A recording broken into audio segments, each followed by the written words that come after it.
Assalamu alaikum. Today we are in UMT for the discussion at HR Summit, and the topic is the technology and artificial intelligence practice in HR. This is Dr. Muhammad Daud, specialized in AI and robotics since last 10 years. I've been in the industry. So today we have the panelists on the discussion of AI and its use in HR. So first we have Khurram Khan. He is a general manager at Shahkam Industry, and then we have the Aksa Durrani with us. She is HR and strategy manager at DevSource.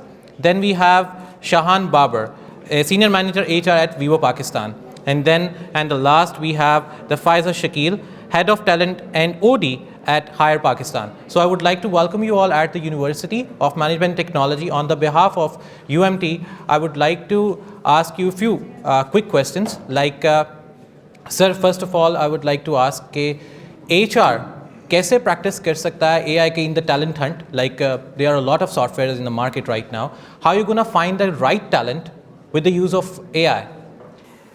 AI का जो use है इस वक्त modern मतलब कहने के industry के अंदर टेक्नोलॉजी और AI का use is very important. Specially it saves your lots of time, और जो HR के प्रोफेशनल्स हैं उनको स्ट्रेटेजिकली जो ऑर्गेनाइजेशन के ऊपर काम करने में वो काफ़ी ज़्यादा हेल्पफुल हो जाता है. In my organization, as it's a labor intensive organization, so it is very much important for us to install such softwares with us to work on AI based technology based softwares for the recruitment process, for the training process, for the compensation process.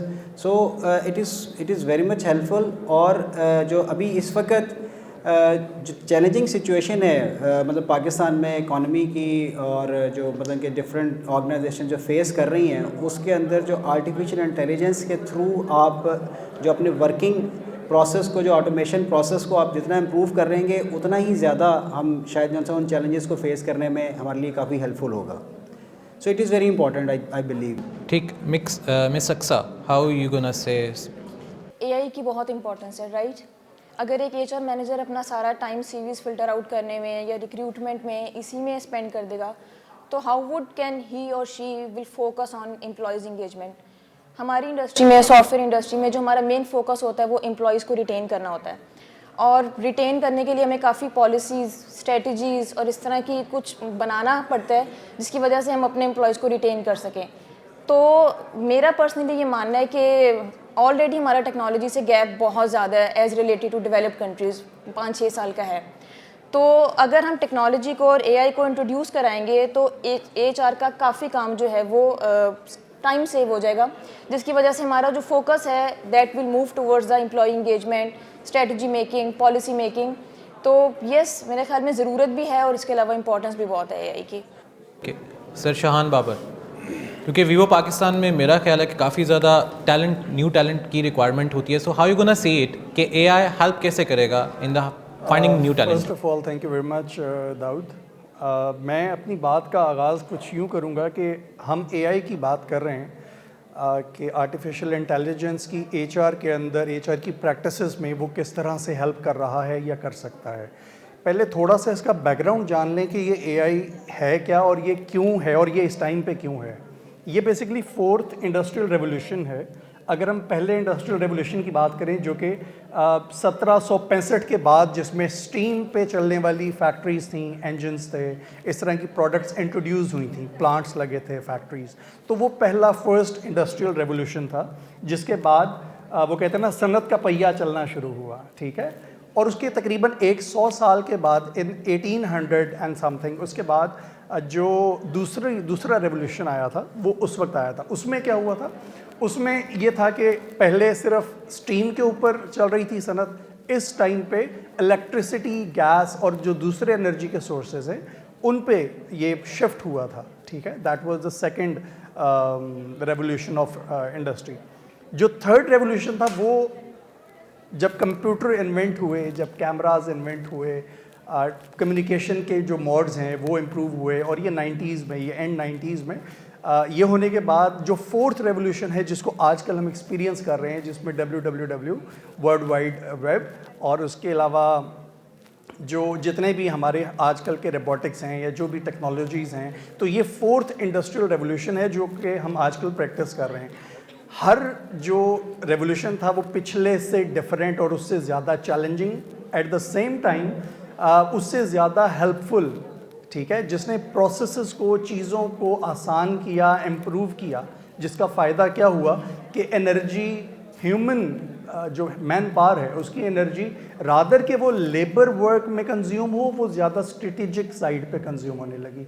तो ये जो artificial intelligence का जो role है HR के अंदर, वो इस वक्त हेल्प कर रहा है और आगे इन फ्यूचर कर सकता है इस पॉइंट पे कि हमारा जो काम है वो रादर के हम जैसे अभी मिस ने कहा कि वो सिर्फ ऑपरेशनल काम ना हो, ऑपरेशनल और जो पेटी टास्क हैं वो हमारा मशीन सिस्टम कर ले, और जो स्ट्रेटेजिक टास्क हैं वो एचआर जो है उसको परफॉर्म करे और अपनी एक प्रेजेंस और अपनी एक इम्पोर्टेंस जो है उसको कंपनी के अंदर वो इंश्योर करे, उसको आई मीन उसकी तरफ से जो मैक्सिमम वैल्यू ऐड कर सकता है एचआर वो कर सके। तो दिस इज़ हाउ आई सी कि आर्टिफिशियल इंटेलिजेंस की इम्पोर्टेंस क्या है, वो किस तरह से इंटीग्रेट हुआ है और हो रहा है और इन फ्यूचर और ज़्यादा हो सकता है। Thanks, Shahan, that you have clearly elaborated about what the evolution stages of the AI and how the HR practices can be performed by using the AI system. So I will start my point with these, that the machines are made for human being and these are for the age of the human, not the humans are made for the machines, that they will be the part of के आप उसको solve भी करते रहो, उनके problems को rectify करते रहो. So as the Shahan said, I will carry forward that कि strategic part must be at the end of the human mind, because there in HR practices अगर AI को देखा जाए तो it is very new field जिसको थोड़ा adapt करने में time लगेगा. बट टेक्नोलॉजी को इस अगर हम देखें, सॉफ्टवेयर डेवलपमेंट को देखें, टैलेंट मैनेजमेंट वाली साइड पे देखें, टैलेंट डेवलपमेंट को देखें एंड फ्यूचर प्रोस्पेक्ट में देखें, that we are going toward the sustainability of our talent and we need a person with the multitasking skills. So in this to save the time, if a person have the that technology knowledge and he is a must be the tech savvy, तो he or she can perform the multitasking. Like अभी हम talent में अगर देखें HR functions के हिसाब से, तो talent acquisition is a separate, learning and development. So integration of these function is very important, and in these things the technology and AI must be perform the very vital role. Like in future talent needs, आजकल हर एक का problem है कि that how to cause generation X, this is almost is on the resignation side. Generation Y they are moving toward the what we want from the generation X, Z and generation Alpha. So they must be the tech savvy and they must be know the multitasking and multi-talented IT skills, so the companies could perform. This I think about the introduction and how we can elaborate and maximize the practicing in HR. अच्छा, एक most important question होता है कि AI is going to replace the human. So how you gonna see this thing कि क्या AI human की replacement में आ रही है? क्योंकि टैलेंट हंट तब तक ही चलता रहेगा जब तक ह्यूमंस की डिमांड ह्यूमन ही आगे से कैटर कर रहा होगा. While the performing an AI with an HR, तो ऑटोमेटिकली आपका जो टैलेंट है वो तो AI आपको बिल्डअप करके दे रहा होगा रिगार्डिंग द रिज्यूमे, उनकी KPIs बन रही होगी. So how you gonna see this कि while we having the same survey, like क्या आने वाले टाइम में AI is going to replace the human? I think it's not the practically thing, because in future the AI is not replacing the human. In fact, it will ease the human to perform the multiple functions. So replacement वाला concept is totally, cause अगर replacement का concept आए तो we will not sit here. Instead of us, there will be the robotics who are performing all these things. Machine is a machine. उसका जो machine का part only this होता है कि उसने जो उसके अंदर प्रोग्राम फिट कर दिया, उसने आपके technical aspects and the KPIs और उन चीज़ों को तो अलाइन कर दिया, बट एक इमोशन पास्ट होता है. In HR empathy is very important role from where that you bring. So empathy is must and the core competency, more leadership competency which required for the every HR professional. So which I think cannot be replaced by the machines.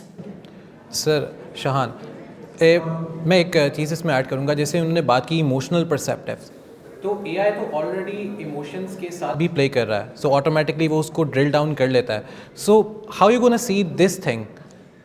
मैं कुछ थोड़ा सा disagree करता हूँ इससे, because sooner और letter अगर हम देखें 56% गालिबन बात हो रही थी आज कि आर्टिफिशियल इंटेलिजेंस ने ह्यूमन नीड को किल कर दिया है, मतलब उसकी फर्दर अब ज़रूरत नहीं है. ऐसे पेटी टास्क जो पहले इंसान परफॉर्म किया करता था अब वो मशीन्स कर रही हैं, और इस बात में कोई शक नहीं है कि आने वाले वक्त में रोबोट्स काम कर रहे होंगे. ठीक है, I strongly believe and I strongly agree कि ऐसा होना है. उस सूरत में कौन लोग सरवाइव करेंगे? जो आप सुनते हैं ना एक टर्म रिक्रूटमेंट एंड सिलेक्शन, अब वो शिफ्ट हो गई है टैलेंट मैनेजमेंट में. ठीक है, तो जो सस्टेन करेगा वो टैलेंट करेगा, वो आइडियाज़ करेंगे, वो इनोवेशन करेगी कि हमने अपनी कंपनी के अंदर ऑल्दो कि वो सारा जो काम है, जो ऑपरेशनल काम है, वो सारा मशीन्स कर रही हैं, बट स्ट्रेटेजिक लेवल पे जो लोग होंगे वो वही होंगे कि जिनके पास टैलेंट होगा. ठीक है, तो I do agree and I am convinced कि रोबोट्स जो हैं वो टेक ओवर कर लेंगे. परसेंटेज अभी 56 है या 60 है, by the time that will definitely raise up. Emotions आपने खुद कह दिया कि वो ऑलरेडी रोबोट्स में इन्वॉल्व हैं और वो आजकल प्रैक्टिस हो रहे हैं, और दिस इज़ हाउ आई. क्योंकि सेम प्रोजेक्ट के ऊपर एक मैं भी काम कर रहा हूँ ना, how we gonna take care of the emotions of the human into the robotic thing. So that's why I ask के वीवो पाकिस्तान भी कुछ ऐसे प्रोजेक्ट्स करने जा रहा है इन फ्यूचर, राइट?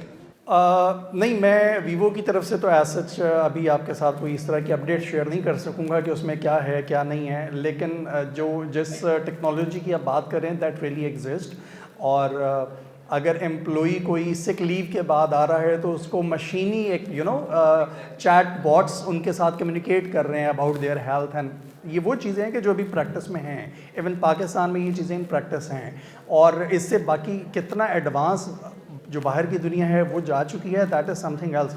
यहाँ पे भी आई बिलीव कि ये एडवांसमेंट होनी है. रोबोटिक्स जो हैं उन्होंने बहुत ज़्यादा जो हमारे ऑपरेशनल टास्क हैं उनको टेक ओवर कर लेना है. सस्टेन करेगा तो टैलेंट, जिसके पास टैलेंट है, जिसके पास आइडिया है, जिसके पास जो ड्राइव कर सकता है, जो स्टीयरिंग कमांड कर सकता है, वो सस्टेन करेगा. मैं इसमें थोड़ी सी एक चीज़ ऐड करूँगी. आई थिंक कुछ सर्टेन एरियाज़ में तो रिप्लेस कर सकता है एआई ह्यूमन रिसोर्स को, but not in all areas. Again हमें उसमें एक ह्यूमन इन्वॉल्वमेंट की ज़रूरत लाजमी होगी. फॉर एग्ज़ाम्पल अगर हम रिक्रूटमेंट की बात करें तो उसमें तो नो डाउट वो रिप्लेस कर सकता है, but on the other hand for example अगर उसी एआई की मशीन में कोई एरर आ जाता है, या फॉर इंस्टेंस हमारे चैट बॉट्स हैं वो हैक्ड हो जाते हैं, हमारी प्राइवेसी उसमें लीक हो सकती है. इसमें मैं एक चीज़ आपकी ऐड कर देता हूँ. जो चैट बॉट्स होते हैं इनमें कुछ लर्निंग मटेरियल्स होते हैं, लाइक सुपरविजन है, नॉन सुपरविजन है, अनसुपरवाइज्ड लर्निंग है. तो chat bots is totally unsupervised learner, तो उनमें एरर आने का चांस तो अभी तक 0% है. Currently I am working on those things. Like मैंने एक सर्वे पढ़ा था कि hack they can be hack. So in that perspective I think कि कुछ जगहों पे लाजमी ह्यूमन इन्वॉल्वमेंट होगी, पॉलिसी मेकिंग में या इंगेजमेंट में. वहाँ पर वो कम्प्लीटली टेक ओवर नहीं कर सकता एक ह्यूमन को. और अगेन हमने ही एआई को जो है लर्निंग पर्सपेक्टिव दिया है, हमने ही एआई में वो चीज़ें सारी फीड की हैं. तो आई गेस कि मेरा नहीं ख्याल कि 100% उसको हम वो अपॉर्चुनिटी दे देंगे कि वो एक ह्यूमन को टेक ओवर कर ले, तो 100% नहीं हो सकेगा. आई बिलीव कि जो ट्रेडिशनल वे ऑफ वर्किंग है ना वो आपका चेंज हो जाएगा, और उसके अंदर आप जो सा एक नए मतलब विजन के साथ, नई अंडरस्टैंडिंग के साथ, नई लर्निंग के साथ जो लोग ट्रेडिशनल वर्किंग के अंदर इन्वॉल्व हैं उनको अपॉर्चुनिटी मिलेगी कि वो नई चीज़ें सीखें और नए चैलेंजेस को कैसे फेस करना है, उसके अंदर वो अपने आप को एंगेज करेंगे. तो मेरा ख्याल है कि ये मिक्स एंड मैच स्ट्रेटजी चलेगी. जो लोग पुरानी ट्रेडिशनल वर्किंग कर रहे हैं वो से हट के नए टास्क, नई ओरिएंटेशन और नए जो है ना एवेन्यूज़ उनके ऊपर वर्कआउट करेंगे वो. सो मैं आपसे लास्ट रिमार्क्स लूँगा. How what you will suggest to the students that currently they are working on different kind of fields, especially in HR, या हमारे पास जैसे अभी हम टैलेंट हंट की बात कर रहे थे या एक्स्ट्रा कोर्सेज की बात कर रहे थे. How you gonna see the future of the students?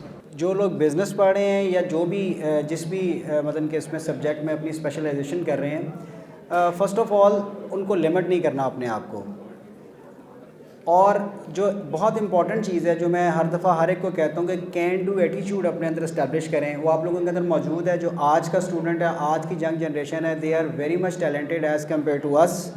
उनके पास बहुत सारी मतलब कह लें कि टेक्नोलॉजी के हवाले से रेफरेंसेस मौजूद हैं, उनके पास बहुत सारे दूसरे एवेन्यूज़ हैं जिसके अंदर वो अपने आप को अपनी स्किल्स को एक्सप्लोर कर सकते हैं। लास्ट पैनल के अंदर स्वॉट एनालिसिस की बात हुई थी, they can easily conduct their स्वॉट एनालिसिस।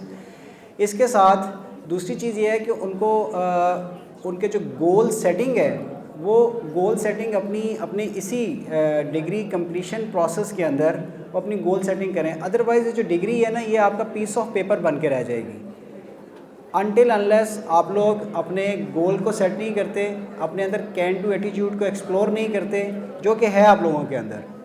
तो आई बिलीव कि ये दो चीज़ों के ऊपर वर्कआउट कर लें तो success will be with you all the time इंशाल्लाह। Ms. Aksa, your last remarks. Okay, as a HR manager मेरा तमाम फ्रेशर्स को यही एडवाइस है कि अपने स्किल्स को, जिस तरह सर ने बात की कि एक ही चीज़ तक लिमिट ना करें, मल्टीपल डोमेन्स में उनको लेके जाएं, क्योंकि आपको नहीं पता कि आपका कौन सा स्किल सेट कब किस जगह पर आपके काम आएगा और उसी में आप आगे अपनी फील्ड को जो है वो एक्सपेंड कर सकते हैं। दूसरी बात कि अभी आप लोग जितने भी सेमेस्टर में, आई गेस 6 या 7th में, तो ट्राई टू इवेलुएट कि आपके अंदर कौन सा ऐसा स्किल सेट है जिसकी बेस पर आप आगे मार्केट में एक्सेल करना चाह रहे हैं। क्योंकि अभी पहले पैनल डिस्कशन में भी बताया कि मतलब पेरेंट्स की मर्ज़ी कुछ होती है, स्टूडेंट्स कुछ करना चाहते हैं, तो अभी आप अपने आप को फोकस रखें कि what exactly you want to do. So अगर आप फोकस रहेंगे तो डेफिनेटली आपके लिए मार्केट में काफ़ी ज़्यादा एक्सपोजर है and yes you can then succeed. मैंने पिछले कुछ अरसे में एक्सपीरियंस किए हैं नए फ्रेश ग्रेजुएट्स MTO प्रोग्राम के थ्रू अपनी कंपनी में। जो एक चीज़ मैंने ऑब्ज़र्व की, मैंने फ़ील की, वो ये है कि फ्लेक्सिबिलिटी का थोड़ा सा एक फुकदान आप कह लें कि वो होता है न्यू जो ग्रेजुएट हैं उनकी तरफ से, कि जब वो इंडस्ट्री में आते हैं तो वो इतने फ्लेक्सिबल नहीं होते कि वो अपने आप को मोल्ड करें या अपने आप को कल्चर में फिट इन करने के लिए थोड़े से फ्लेक्सिबल हों। जो मैंने देखा, जो मैंने एक्सपीरियंस किया वो यही था कि स्टूडेंट्स वो जो उनको एक एनवायरनमेंट, जो कल्चर जो उनको यूनिवर्सिटी में मिला होता है, दे फील लाइक सेम कि हम अगर किसी कंपनी में जा रहे हैं जॉब के लिए तो वहाँ पे वैसा ही प्रोटोकॉल या वैसी ही चीज़ें। But to be very honest, जब आप इंडस्ट्री में जाते हैं तो that gives you very tough time, right, be noted. इसमें ऐसा बिल्कुल नहीं है कि जो यूनिवर्सिटी में जो कल्चर, जो एनवायरनमेंट, जो गपशप, जो बॉन्डिंग आपकी यहाँ पे अपने टीचर्स या अपने मेंटर्स के साथ है, वो वहाँ पे आपको बड़े आसानी से मिल जाएगी और वेरी फर्स्ट डे मिल जाएगी, ऐसा नहीं होगा। You need to develop that, ठीक है। और उसके अलावा जैसे अभी सर ने बात की कि आपको आपका गोल क्लियर होना चाहिए। आप किसी के कहने पे कोई डिग्री ना करें, आपका जो इंटरेस्ट है आप उसको फाइंड आउट करें कि आपका इंटरेस्ट किस एरिया में है, फिर उसको अपना एक टारगेट, एक गोल बना लें। एक छोटी सी एग्जांपल, एक छोटा सा सिनेरियो क्रिएट किया करता हूँ मैं अक्सर समझाने के लिए कि आप अगर थोड़ी देर के लिए अज्यूम करें कि एक फ़ुटबॉल मैच हो रहा है, फुटबॉल मैच एक हो रहा है और दोनों साइड्स की जो टीम्स हैं वो फुटबॉल को लेने में और गोल करने के लिए एफर्ट कर रही हैं, भाग रही हैं, राइट, और अपना पूरा जोर लगा रही हैं और पूरा जो स्टेडियम है वो खचाखच भरा हुआ है ऑडियंस से और पूरी ऑडियंस आपके नाम के नारे लगा रही है और वो आपको ही बकअप कर रही है। एज्यूम करें कुछ देर के लिए, ये गोल से मैं लिंक कर रहा हूँ इस बात को। तो जब सारी ऑडियंस आपके नाम के नारे लगा रही है, डॉक्टर दाऊद, ये सब हो रहा है पूरे स्टेडियम में, आप फुटबॉल खेल रहे हैं, कुछ देर के लिए सोचें कि अगर दोनों साइड के जो गोल पोल्स हैं वो अगर गायब हो जाएंगे तो लोग आपके बारे में क्या सोच रहे होंगे? लोगों को यही लगेगा कि बेवकूफ़ हैं, कोई टारगेट है नहीं, करना क्या है, क्यों भाग रहे हैं, किस तरफ जा रहे हैं, ऐसा ही है। तो सेम विद जो खुर्रम साहब ने बात कही कि आपको आपका गोल, आपका टारगेट वो क्लियर होना चाहिए, आप उसको कहीं नोट डाउन कर लें। ये कहने में सिर्फ वो एक किताबी बात लगती है, but I really mean it कि आपका जो टारगेट जो गोल है आप उसको लिख लें, उसको नोट कर लें, फिर उसको अचीव करने के लिए फिर आपने जो स्ट्रगल करनी है, जहाँ फ्लेक्सिबिलिटी दिखानी है, जो एफर्ट आपने करनी है वो उसमें आप पुट इन करें. I am sure that everybody will be succeed. मेरा जो एक्सपीरियंस होता है विद MTAs, तो मेन जो चीज़ आती है दैट इज़ एक तो adaptability and second one is the aptitude for learning. They think that they know everything and they can do the anything, but in actual जो experience होता है वो gain with aptitude of learning के साथ आता है, and then they can perform the better. Yes, the knowledge they can come from the universities, but the practical exposure definitely whenever they are not perform and they are not being supervisor and they get the training from their seniors, so तब तक उनके अंदर वो skill incorporate नहीं हो सकता. So aptitude for the learning is the key thing.